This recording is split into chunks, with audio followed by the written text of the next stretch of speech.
జగనన్న ప్రభుత్వంలో మనం ఒక 5 మెడికల్ కాలేజ్ స్టార్ట్ చేసుకున్నాము.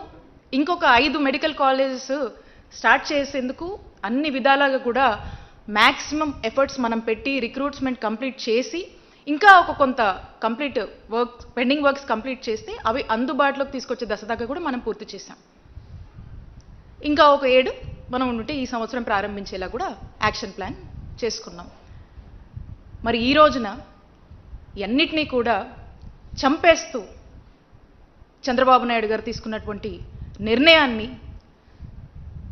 వైఎస్ఆర్ కాంగ్రెస్ పార్టీ వ్యతిరేకిస్తుంది.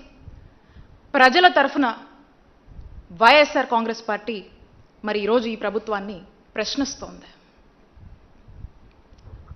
ఉదాహరణకి మనం చూసినట్టయితే మనము ఒక గవర్నమెంట్ మెడికల్ కాలేజ్లో మనకు అఫిలియేట్ అయినటువంటి బోధన హాస్పిటల్ ఏదైతే ఉంటుందో ఆ గవర్నమెంట్ బోధన హాస్పిటల్కి ఒక రోగి ఒక పేదవాడు ఆ హాస్పిటల్కి వస్తే అక్కడ మన జగనన్న హయాంలో చూస్తే అక్కడ ఆ రోగికి వచ్చినటువంటి ఆ పేదవాడికి ఓపీ ఫ్రీ, ఆ తర్వాత డాక్టర్ కన్సల్టేషన్ ఉంటుంది అది ఫ్రీ. ఆ డాక్టర్ కన్సల్టేషన్ తర్వాత ఆ రోగికి ఏదైనా మందులు రాస్తే ఆ మందులు ఫ్రీ. లేదు ఏదన్నా టెస్టులు చేసుకోమని అతనికి ఉన్నటువంటి పరిస్థితి వల్ల ఓ సిటీ స్కానో ఓ ఎంఆర్ఓయో ఒక ఎక్స్రేయో లేదా ఏదైనా బ్లడ్ టెస్టులు ఏదైనా చేసుకోమంటే అవి ఫ్రీ. ఆ టెస్టుల తర్వాత ఆ రిపోర్ట్ తీసుకుని మళ్ళీ రీకన్సల్టేషన్కి వెళ్తే ఆ రీకన్సల్టేషన్ ఫ్రీ.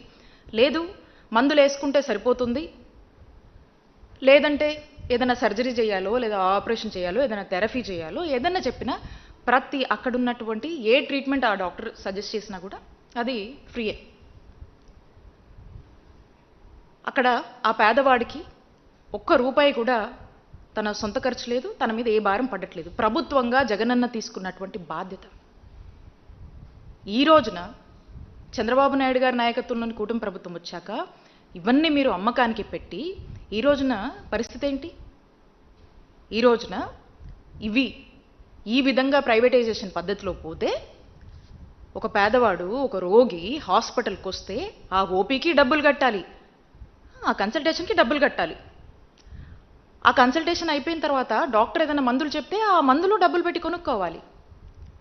లేదు ఇదే సిటీ ఎంఆర్ఐ స్కాను లేదా ఎక్స్రే లేకపోతే ఇంకో ఏదన్నా బ్లడ్ టెస్టులు రాశారంటే వాటికి డబ్బులు ఖర్చు పెట్టుకోవాలి. ఆ తర్వాత ఆ టెస్టులు రిపోర్ట్లు వచ్చాక మళ్ళీ రీకన్సల్ట్ డాక్టర్ని అయితే ఆ మందులతో తగ్గిపోతుందని చెప్పినా లేదా సర్జరీ చేయాలన్నా ఇంకో ఆపరేషన్ చేయాలన్నా ఇంకో థెరపీ చేయాలన్నా ఇంకోటి చెప్పినా వాటికి డబ్బులు ఖర్చు పెట్టాలి. ఈ భారం అంతా ఎవరి మీద పడుతుంది? ఈ భారం అంతా ఆ పేదవాడి మీద పడుతుంది. దీనివల్ల ఆ పేదవాడి పరిస్థితి ఏంటి? అప్పుల పాలైపోతాడు, దిక్కుచోచని పరిస్థితిలోకి వెళ్ళిపోతాడు. ఈ భారం బాధ్యత గల ప్రభుత్వంగా మీది కాదా అని నేను ఈ కూటమి ప్రభుత్వాన్ని ప్రశ్నిస్తున్నాను. జగనన్న ప్రభుత్వంలో అయితే ఇవన్నీ ఫ్రీగా పేదవాడికి మనం అందుబాటులోకి తీసుకొచ్చాము. ఈరోజు ప్రైవేటైజేషన్ పేరుతో కూటమి ప్రభుత్వం ఇవన్నీ కూడా పేదవాడి దగ్గర నుంచి డబ్బులు వసూలు చేసి ఈ విధంగా బిజినెస్ చేసుకుంటూ ఈ విధంగా సొమ్ము చేసుకుంటూ పేదవాడిని గాలికి వదిలేసినటువంటి పరిస్థితులు ఈరోజు ఈ ప్రైవేటైజేషన్ పద్ధతిలో నెలకొంటున్నాయి. ఇది ఇంకా పెరిగిపోతుంది. ఇది ప్రైవేటైజేషన్కి ప్రభుత్వంలో మనం కొనసాగిస్తే ఉండేటువంటి తేడా. ఇది మా జగనన్న హయానికి మీ ప్రైవేటైజేషన్ పద్ధతిలో మీరు నడిపించాలనుకుంటున్నటువంటి విధానానికి ఉండేటువంటి తేడా అని చెప్పి మీకు స్పష్టం చేస్తూ ఉన్నాను. ఇదే కాదు, మీరు చూస్తే ఒక గొప్ప ఆశయంతో ఒక గొప్ప సంకల్పంతో దేశ చరిత్రలో ఏ ముఖ్యమంత్రి ఏ రాజకీయ పార్టీలు ఎవ్వరూ చేయనటువంటి సాహసం, అలాంటి ఒక చరిత్ర క్రియేట్ చేస్తూ జగన్మోహన్ రెడ్డి గారు తన 5 ఏళ్ల పాలనలో 17 గవర్నమెంట్ కొత్త మెడికల్ కాలేజ్ని తీసుకురావాలని ఆలోచన చేసి దాని తగ్గట్టుగా అడుగులు వేసి మరి కాలేజీలు ప్రారంభించి ఈ విధమైనటువంటి అడుగులు వేసి నిరూపించారు. దీన్ని ఏ విధంగా నిర్వీర్యం కరుస్తున్నారో చూస్తూ ఉన్నాం మనము ఈ ఈ మెడికల్ కాలేజ్ ఈ కొత్త మెడికల్ కాలేజ్లో ఎవరైతే వైద్య విద్య అభ్యసించాలనుకుంటున్నటువంటి విద్యార్థులు ఉంటారో వీళ్ళకి సంబంధించి మనము మన ప్రభుత్వ రంగంలో తీసుకొచ్చినటువంటి గవర్నమెంట్ మెడికల్ కాలేజ్కి సంబంధించి ఒక సగం ఫ్రీ సీట్స్, ఇంకొక సగానికి మనం కొంత ఫీజు పెట్టాం, ఓ ఫీ స్ట్రక్చర్ పెట్టాం.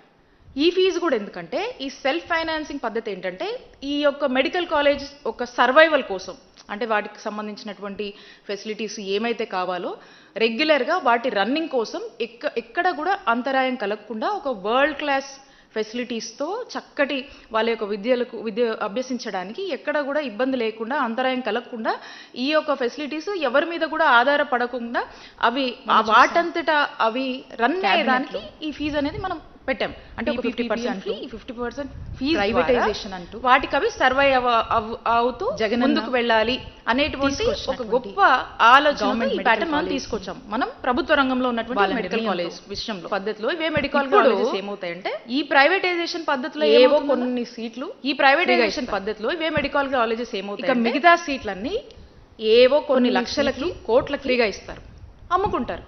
ఇక మిగతా సీట్ల పేద విద్యార్థి మన కొన్ని లక్షలకి వైద్య విద్య అభ్యసించాలంటే ఈ కోట్ల రూపాయలు ఎక్కడ నుంచి తీసుకున్నారు? ఈ భారం ఎవరి మీద పడుతుంది? వైద్య విద్య అభ్యసించాలంటే ఇక ఈ విద్య అభ్యసించాలంటే కోట్ల రూపాయలు పేద విద్యార్థుల భారం ఎవరి మీద పడుతుంది? ఎవరు బాధ్యత తీసుకుంటారు? ఇక ఈ విద్య అభ్యసించాలంటే ఈ పేద విద్యార్థుల పరిస్థితి ఏంటి? ఎవరు బాధ్యత తీసుకుంటారు? ఈ ప్రైవేటైజేషన్ వల్ల ఈ విద్యార్థుల ఆశయాన్ని డాక్టర్ విద్య అభ్యసించాలనేటువంటి వీళ్ళ ఆలోచనని చంపేస్తున్నారు. ఇదే కాదు, ఈ మెడికల్ కాలేజ్కి సంబంధించి మనము కొన్ని ఎకరాల భూముల్ని సేకరించాము. దానికి ప్రతి గవర్నమెంట్ మెడికల్ కాలేజ్కి సంబంధించి ఒక్కొక్క మెడికల్ కాలేజ్కి మనము 500 కోట్లు బడ్జెట్ని మనం కేటాయించుకున్నాము. ఇంత కేటాయించి ఆల్రెడీ ఈ ల్యాండ్ కొంత ప్రభుత్వ ల్యాండ్, కొంత మనము అక్వైర్ చేసినటువంటి ల్యాండ్ పెద్ద ఎత్తున ఖర్చు చేసి ఈ ల్యాండ్ మనం లే చేసినటువంటి ఇన్ఫ్రాస్ట్రక్చర్ ఫెసిలిటీసు, మనం చేసినటువంటి రిక్రూట్మెంట్స్ ఇవన్నీ ఇలా ఉండగా దీన్నంతా కూడా చాలా చవక్కి ఈ ప్రైవేట్ వాళ్లకు అమ్ముకుంటూ ఒక వ్యాపారం చేస్తూ ఒక స్కామ్కి తెరలేపారు ఈ కూటమి ప్రభుత్వం. ఖచ్చితంగా ఇది స్కామే. ఇన్ని ఫెసిలిటీస్ మనం క్రియేట్ చేశాక ఏం అవసరం వచ్చింది ఈరోజు మనం ప్రైవేటైజేషన్ పద్ధతికి వెళ్ళి గవర్నమెంట్ కాలేజెస్ని మనం ఈ మెడికల్ కాలేజ్ని మనం ఎందుకు చంపుతున్నాము? ఇంతమంది హోప్ని ఎందుకు చంపేస్తున్నాము? ఉచితంగా ఇంతమంది ప్రజలకు మనము అందజేయాల్సినటువంటి ఫ్రీ వైద్యాన్ని ఎందుకు మనము ఈరోజు ఒక బిజినెస్ మోడల్లో చూపిస్తున్నాము? అంటే పేదవాడి ఆరోగ్యం పట్ల ఏ మాత్రం కూడా బాధ్యత లేని ప్రభుత్వంగా ఈరోజు కూటమి ప్రభుత్వం వైద్య ఆరోగ్య రంగంలో వ్యవహరిస్తుందని స్పష్టమవుతుంది. ఇదేదో మేమంటుంది కాదు, మీరు వచ్చి గ్రౌండ్లోకి వచ్చి చూడండి. ఈ రాష్ట్ర ప్రజల్లోకి మీరు వచ్చి చూడండి, ఈ రాష్ట్ర ప్రజలు చెప్తారు మీకు. ఈ విధంగా వెళ్తా ఉన్నారు. ఖచ్చితంగా మేము చెప్తా ఉన్నాం, ప్రజల పక్షాన వైఎస్ఆర్ కాంగ్రెస్ పార్టీ డిమాండ్ చేస్తూ ఉంది. మేము ఈ ప్రైవేటైజేషన్ పద్ధతిని వైఎస్ఆర్ కాంగ్రెస్ పార్టీ వ్యతిరేకిస్తుంది. నిన్న మా నాయకుడు జగన్మోహన్ రెడ్డి గారు స్పష్టంగా వారి యొక్క స్టాండ్ని తెలియజేశారు. వారు అడిగిన ప్రశ్నలకి ఎవరు కూడా సమాధానం చెప్పట్లా. ఎవరో ఒకరు సమాధానం చెప్పండి. ఎవరు సమాధానం చెప్పట్లా. ఖచ్చితంగా మేము చెప్తా ఉన్నాము, మా నాయకుడు చెప్పారు, వైఎస్ఆర్ కాంగ్రెస్ పార్టీ మా స్టాండ్ ఇదే. రేపు రానున్నటువంటి మా వైఎస్ఆర్ కాంగ్రెస్ పార్టీ ప్రభుత్వం, మా జగనన్న ప్రభుత్వంలో ఈ రోజున ఏదైతే నిర్ణయం మీరు తీసుకొని ఈ గవర్నమెంట్ మెడికల్ కాలేజ్ ప్రైవేటైజేషన్ పేరుతో మీరు అమ్మి ఒక స్కామ్కి తెరలేపి వ్యాపారం చేస్తున్నారో, పేదవాడి ఆరోగ్యాన్ని మీరు ఈరోజు అమ్మకానికి పెట్టారో, దీన్ని ఖచ్చితంగా రేపు మా జగనన్న ప్రభుత్వం వచ్చాక మీరు తీసుకున్నటువంటి ఈ నిర్ణయాన్ని మేము రద్దు చేస్తాము. దీన్ని రద్దు చేస్తాము. మళ్ళా ఈ గవర్నమెంట్ మెడికల్ కాలేజ్ అన్నీ కూడా తిరిగి గవర్నమెంట్లోనే కొనసాగిస్తూ పేద ప్రజలకు ఉచిత వైద్యాన్ని అందజేస్తామని చెప్పి మా నాయకుడు చెప్పాడు, ఈరోజు నేను కూడా చెప్తా ఉన్నాం, మేమందరం కూడా చెప్తా ఉన్నాం.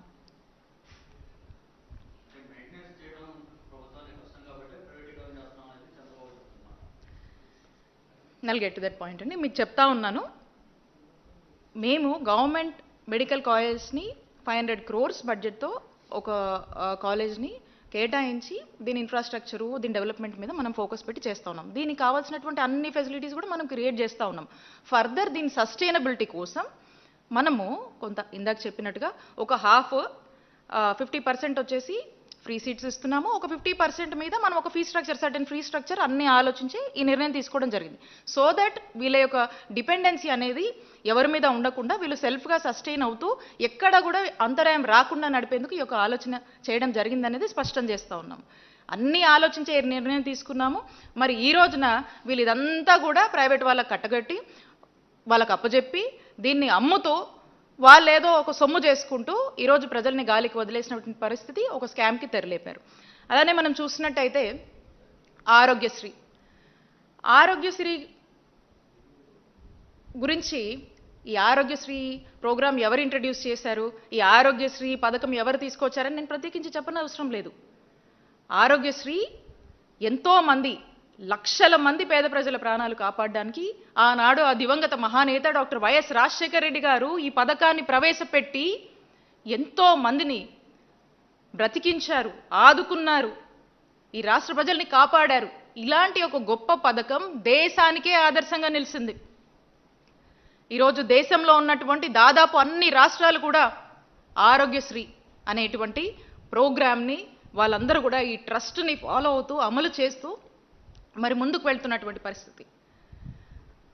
ఆంధ్రప్రదేశ్లో ఆరిజిన్ అయినటువంటి ఈ గొప్ప పథకం దేశానికి ఆదర్శంగా నిలిచినటువంటి పరిస్థితుల్లో ఈ రోజున కూటమి ప్రభుత్వం వచ్చాక అసలు ఈ ఆరోగ్యశ్రీనే లేకుండా చేస్తూ ఉన్నారు. హైబ్రిడ్ మోడల్ అంటున్నారు, అదేదో ఇన్సూరెన్స్ మోడల్ అని మాట్లాడుతూ ఉన్నారు. ఈ ఎక్కడ లేని మాడ్యూల్స్ అన్నీ కూడా చెప్తూ ఈరోజు ప్రజలకు చక్కటి ఫ్రీగా అందేటి వైద్య ఆరోగ్య సేవల నుంచి దూరం చేస్తూ అనేక ఇబ్బందులు పాలు చేస్తూ ఉన్నారు.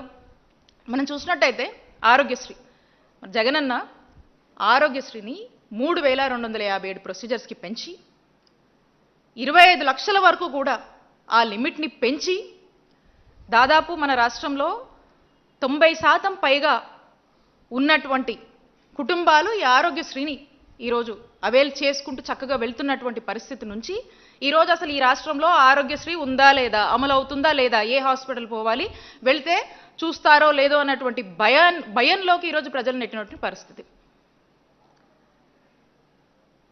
మా నాయకుడు జగన్మోహన్ రెడ్డి గారు జగనన్న ప్రభుత్వంలో బ్రహ్మాండంగా ఈ ఆరోగ్యశ్రీ ట్రస్ట్ కింద 3600 కోట్లు సంవత్సరానికి మనం ఖర్చు చేస్తూ గొప్పగా ఈ ఆరోగ్యశ్రీ పథకాన్ని, ఈ ప్రోగ్రామ్ని మనం అమలు చేసినటువంటి పరిస్థితి.